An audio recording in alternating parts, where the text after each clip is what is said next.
আসসালামু আলাইকুম। প্রধানমন্ত্রী তারেক রহমান ভারত যাচ্ছেন, মোটামুটি নিশ্চিত ভারত সফর করছেন। আমি পরশুদিন, ঈদের আগের দিন আপনাদেরকে এক আলোচনায় আমি বলেছিলাম যে আমি মোটামুটি ধারণা করতে পারছি যে বাংলাদেশের প্রধানমন্ত্রী, নতুন প্রধানমন্ত্রী, জীবনের প্রথমবার তিনি গুরুদায়িত্ব নিয়েছেন। তারেক রহমান, বিএনপি চেয়ারম্যান, তিনি তার বিদেশ ট্যুর কাছাকাছি দেশ ভারত দিয়েই শুরু করবেন। বাংলাদেশের অন্যতম বৃহৎ প্রতিবেশী ভারতের মাধ্যমে শুরু করবেন কিনা, যেটা এর আগে ডক্টর ইউনূস আপ্রাণ চেয়েছেন, একরকম তোষামোদী করেছেন মোদির সাথে মিটিং এর, ভারতের দাওয়াত পাওয়ার। ইউনূস যতই ভারত বিরোধিতা করেছে, দেখিয়েছে, ভারতের সাথে অবনতি করেছে, সম্পর্ক নষ্ট করেছে, স্বার্থ আদায় করেছে নিজের, অন্য দেশ থেকে ভারতের সাথে বিরোধিতা করে, কিন্তু ভারতের অ্যাপয়েন্টমেন্ট পায়নি।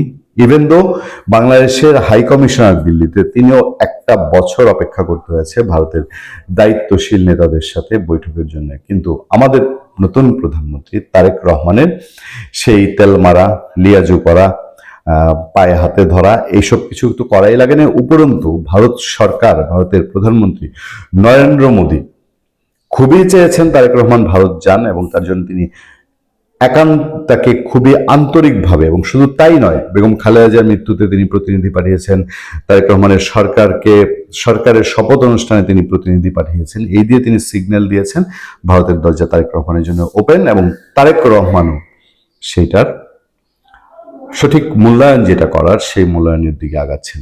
মোদী সরকারের সেই পজিটিভ আচরণ, বিএনপি সরকারকে মূল্যায়ন করা, বেগম খালেদা জিয়ার মৃত্যুর শোকে পাশে দাঁড়ানো, বিএনপি সরকারকে গ্রহণ করে নেওয়া, এগুলোর একটি প্রত্যুত্তর তারেক রহমান নরেন্দ্র মোদীকে একটি চিঠিতে দিয়েছেন। এবং সেই চিঠিতে কিছুটা আবেগের স্থান আছে। আমাদের দুই দেশের যে অকৃত্রিম বন্ধুত্ব, সেটার একটা প্রতিচ্ছবি আছে। আমি সেটা একটু আপনাদেরকে আগে জানিয়ে নিই, তারপরে আমি বলবো তারেক রহমানের যাওয়াটা নিয়ে কোন প্রক্রিয়ার মধ্যে আছে। এটি একটি সরকারি চিঠি, যেখানে মানে যে যদি অনুবাদ করা হয় চিঠিটি, আমরা যে চিঠিটি আপনাদেরকে দেখাচ্ছি, সেই চিঠিটা অনুবাদ করলে, চিঠিটা দেওয়া হয়েছিল গত 26 ফেব্রুয়ারি, মানে বিএনপি সরকার ক্ষমতা গঠনে এক সপ্তাহ পর, সরকার গঠনে এক সপ্তাহ পরই নরেন্দ্র মোদীকে ধন্যবাদ জানিয়েছেন যে এটা এতদিন সামনে আসেনি। সেই চিঠিটি অনুবাদে দাঁড়ায় যে বাংলাদেশের প্রধানমন্ত্রী হিসেবে দায়িত্ব গ্রহণ উপলক্ষে আপনার উষ্ণ ও আন্তরিক শুভেচ্ছা বার্তার জন্য আমি আমার আন্তরিক কৃতজ্ঞতা জানাই। তারেক রহমান নরেন্দ্র মোদীকে লিখছেন, আমাদের নতুন সরকারের শপথ গ্রহণ অনুষ্ঠানে আপনার প্রতিনিধি হিসেবে লোকসভার মাননীয় স্পিকারকে পাঠানোর জন্য আপনার সদয় উদ্যোগের কথাও আমি কৃতজ্ঞতার সঙ্গে স্মরণ করছি। আমাদের দুই দেশের মধ্যে ঐতিহাসিক ও দীর্ঘদিনের সম্পর্কে আপনার সদয় প্রতিফলনকে আমি গভীরভাবে মূল্যায়ন করি। ইতিহাস, সংস্কৃতি ও ভৌগোলিক বাস্তবতায় গড়ে ওঠা ভারতের সঙ্গে বাংলাদেশের সম্পর্ককে আমরা অত্যন্ত গুরুত্ব দিই। আমাদের দুই দেশের জনগণের মধ্যে উল্লেখযোগ্য মিল রয়েছে, এবং তারা গভীরভাবে প্রথিত বন্ধনে আবদ্ধ, যেটা ইউনূস সরকার বারবার অস্বীকার করে গেছে। আমাদের সরকার একটি শক্তিশালী জনসমর্থন নিয়ে দায়িত্ব গ্রহণ করায় আমরা মর্যাদা, সমতা, পারস্পরিক আস্থা ও শ্রদ্ধার ভিত্তিতে ভারতের সঙ্গে সম্পর্ক ও সম্পৃক্ততায় আরো এগিয়ে নিতে চাই। আমি বিশ্বাস করি ঢাকা ও দিল্লি যদি সাধারণ মানুষের কল্যাণে ফলপ্রসূ উপায়ে বিভিন্ন বিষয়ের সমাধান করতে পারে, তবে আমাদের দুই দেশের অভিন্ন স্বার্থে অনেক কিছু অর্জন করতে পারবে।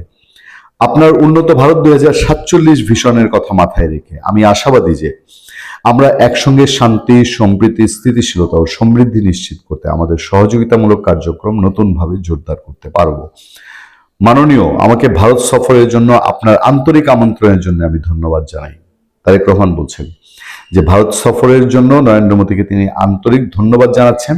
পারস্পরিক সুবিধাজনক সময়ে সফর করার এবং তাৎপর্যজনক আলোচনায় অংশ নেওয়ার জন্য আমি আগ্রহের সঙ্গে অপেক্ষা করছি। আমার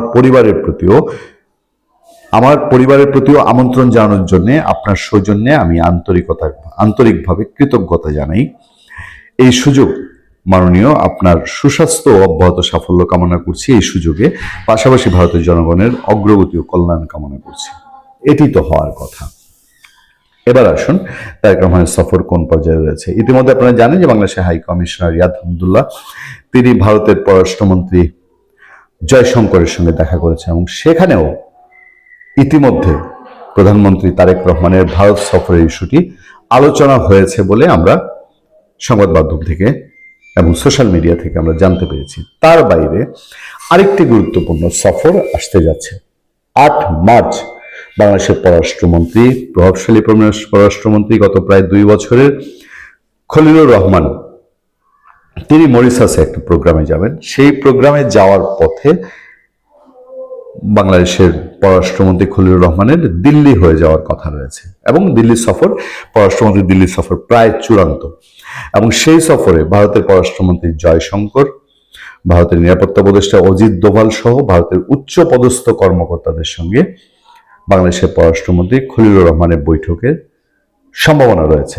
এবং সেই বৈঠকে জনাব তারেক রহমানের বাংলাদেশের প্রধানমন্ত্রীর ভারত সফরটি চূড়ান্ত হতে পারে বলেই বিভিন্ন সূত্র থেকে আমাদের জানানো হচ্ছে। এবং সেটা যদি চূড়ান্ত হয়, হয়তোবা খলিলুর রহমানের বিদেশ সফর থাকতে থাকতেই আমরা ঘোষণা পেতে পারি, অথবা সেই রুটিন চূড়ান্ত হতে পারে। এবং এই যে এখন খলিলুর রহমানের ট্যুর, বাংলাদেশ হাই কমিশনারের জয়শঙ্করের সঙ্গে দেখা, এগুলো সবগুলোই প্রধানমন্ত্রী তারেক রহমানের নরেন্দ্র মোদীর সঙ্গে দেখা হওয়া এবং নরেন্দ্র মোদীর সঙ্গে দেখা হওয়ার প্রেক্ষিতে দুই দেশের যে এখন পর্যন্ত অসমাধানকৃত যে সমস্যা, পাশাপাশি শেখ হাসিনার বিদায়ের পর গত 2 বছর ইউনূস সরকার যেই সম্পর্কগুলো নষ্ট করেছে, যে চুক্তিগুলো নষ্ট করেছে, যে সুযোগ সুবিধাগুলো দুই দেশের নষ্ট করেছে, সেগুলো আবার পুনর্জীবিত করা। যেমন দুই দেশের মধ্যে রেল যোগাযোগ, বাস যোগাযোগ, বেশ কিছু বাণিজ্য চুক্তি, ট্রানজিট চুক্তি, ভারতের বিভিন্ন বন্দর আমরা ব্যবহার করছিলাম, সেই সম্ভাবনাগুলোকে আবার নতুন করে